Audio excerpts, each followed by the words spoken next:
এটা দার্জিলিংয়ের একটা অফবিট জায়গা, যেখানে রয়েছে খুব সুন্দর চা বাগান আর মাঝখানে পাইন গাছের সারি। তবে হ্যাঁ, দার্জিলিংয়ের প্রত্যেকটা জায়গাতেই এরকম প্রকৃতি রয়েছে, কিন্তু আমার এটা সবার থেকে অন্য রকম খুব সুন্দর মনে হয়েছে।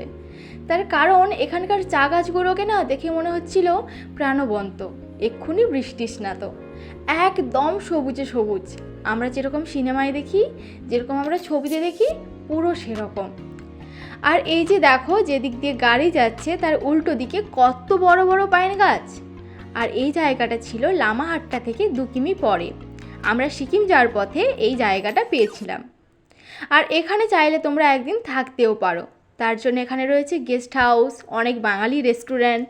আর এখানে না খুব সুন্দর পাখি ডাকছিল, সেটাও শুনে নাও। আমার মতো তোমাদেরও এই চা বাগানটা সব থেকে ভালো মনে হলে কমেন্ট করে জানিও।